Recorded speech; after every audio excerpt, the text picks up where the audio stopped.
السلام علیکم ناظرین، میں ہوں شاہد عباسی۔ پاکستان میں حالات بدل رہے ہیں جب سے اسلام آباد میں مارنگ بلوچ صاحبہ کا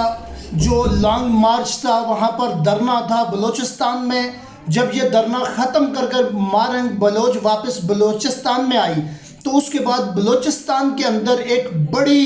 عجیب سی کیفیت ہے۔ کچھ پاکستان پیپل پارٹی کے جھنڈے اکھاڑ دیے گئے، پوسٹر اکھاڑ دیے گئے، پتھراؤ کیا گیا دفتروں کے اوپر۔ لیکن جب میں بات کروں گا مارنگ بلوچ صاحبہ کے استقبال کی تو آپ خود ہی دیکھ سکتے ہیں، سوشل میڈیا پر متعدد ویڈیوز آئی، چیزیں وائرل ہو رہی ہیں اور جو بلوچستان کے لوگ ہیں وہ اٹھ کر کھڑے ہوئے ہیں۔ پہلے تو شاید کہ بلوچستان کے کچھ معاملات جو ہے وہ سوشل میڈیا پر نہیں آ رہے تھے، لیکن اب کیونکہ کچھ ایسی موومنٹ چلی، مارنگ بلوچ صاحبہ نے بہت ساری چیزوں کو ایکسپوز کیا۔ مارنگ بلوچ صاحبہ بار بار میڈیا کو چیلنج کر رہی ہیں، بار بار اداروں کو چیلنج کر رہی ہیں، بار بار مارنگ بلوچ صاحبہ چیلنج کر رہی ہیں اقتدار میں بیٹھے ہوئے لوگوں کو، کہ وہ کہہ رہے ہیں کہ آپ اگر بلوچستان کا ظلم و جبر نہیں دیکھ سکتے تو میں آپ کو دکھاتی ہوں، میں آپ کی آنکھیں کھولتی ہوں۔ ایسے صورتحال میں بلوچستان کے اندر شدید کشیدگی پائی جاتی ہے۔ لوگوں کا جو غم و غصہ ہے، اسلام آباد میں مارنگ بلوچ صاحبہ کو اریسٹ کرنے کے بعد پھر انہوں نے ساری کہانی بتائی کہ پریس کانفرنس میں بھی مارنگ بلوچ صاحبہ نے اسلام آباد میں کہا تھا کہ میں جب واپس بلوچستان جاؤں گی تو بلوچیوں کے ایک ایک گھر میں اپنی آواز کو پہنچاؤں گی۔ مارنگ بلوچ صاحبہ نے وہی کام کیا۔ مارنگ بلوچ صاحبہ استقبالیہ کے دوران آپ دیدہ بھی ہو گئی۔ ہماری کوشش ہے کہ کسی نہ کسی طریقے سے مارنگ بلوچ صاحبہ کو ہم اسکائپ پہ آن لائن لے کر انٹرویو کریں۔ اگر اس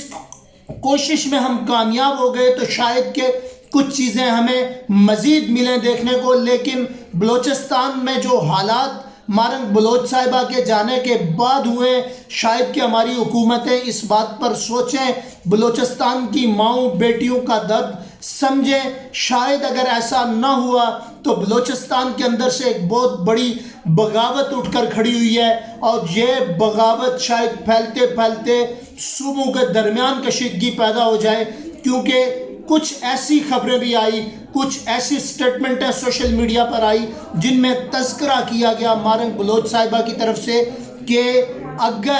اگر بلوچ کے بچیوں کا تحفظ نہ کیا گیا تو پھر پنجاب کے لوگ بھی اپنے آپ کو محفوظ نہ سمجھیں۔ اس طرح کے جو صوبوں کے درمیان کشیدگی کے حالات پیدا ہو گئے ہیں تو پاکستان ایسا نہ ہو کہ بلوچستان پاکستان سے جدا ہو جائے اور پھر ہمیں ایک بہت بڑی مہنگی قیمت چکانی پڑے۔ ہمارے ارباب اقتدار میں بیٹھے ہوئے لوگوں کو آنکھیں کھولنی چاہیے، ان چیزوں کو سیریس لینا چاہیے، اور ایک جو جمہوری طریقہ ہے اس کو بھی اختیار کرنا چاہیے، اور تاکہ یہ ملک پاکستان جڑا رہے۔ اور کسی نہ کسی طریقے سے جو ایک مس ہیپ ہوا، ہمارا ایک حصہ ٹوٹ گیا تھا، اور اب ہمیں یہ بلوچستان کے اندر سے شدید کشیدگی کا سامنا ہے، جن کے اوپر ہمیں آنکھیں کھولنی چاہیے، اقتدار میں بیٹھے ہوئے لوگوں کو آنکھیں کھولنی چاہیے۔ اگر ایسا ممکنہ طور پر نہ ہوا تو پھر شاید کہ ملک کو اس کی بہت بڑی مہنگی قیمت چکانی پڑے۔ بلوچستان ایک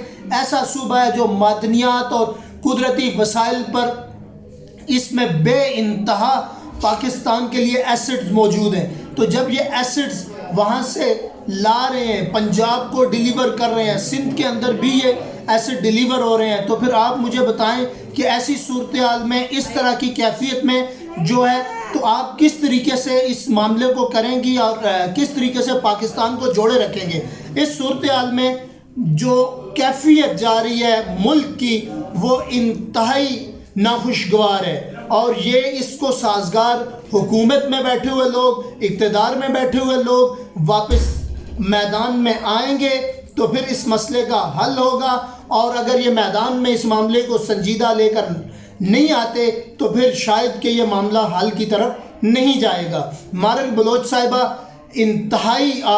جذباتی تھی، بار بار وہ تقریر کے دوران آپ دیدہ ہو جاتی تھی، اسلام آباد کی اپنی تقریر کے دوران کہانیاں سناتی رہی۔ انہوں نے یہاں تک بھی کہا کہ جتنی لاشیں گرائی جائیں ہمیں کوئی پرواہ نہیں ہے کتنی ہماری لاشیں گرائی جائیں گی۔ اب یہاں تک نوبت آ گئی ہے تو پھر شاید کہ ایک انسان اندازہ لگا سکتا ہے کہ یہ بلوچستان کے اندر جو موومنٹ چلی ہے، یہ تحریک چلی ہے، یہ کس حد تک جو ہے وہ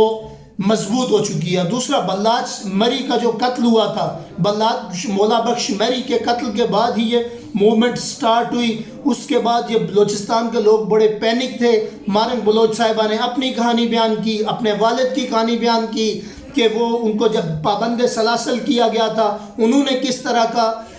جو ہے تو وقت گزارا، کس طرح پر سے ان پر تشدد بھی ہوا، کیا کیا صورتحال رہی، مظاہرے بھی وہ کرتے رہے۔ خیر یہ سلسلہ تو کئی وقت سے چلتا آ رہا ہے، لیکن شاید ہماری حکومتیں، ریاستی ادارے اس چیز کے اوپر سوچنے پر اب مجبور ہیں کہ کوئی ڈائیلاگ کی پوزیشن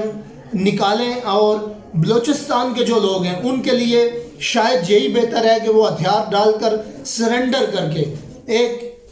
پیج پہ آئیں اور گورنمنٹ کے ساتھ مذاکرات کریں، اپنے ایشوز کو گورنمنٹ کے سامنے ایڈریس کریں، تو ایک پیسفلی طریقے سے چیزیں سیٹل ڈاؤن ہو جائیں، تو میرا خیال ہے یہ ملک پاکستان کے لیے بڑا خوشائن ہے۔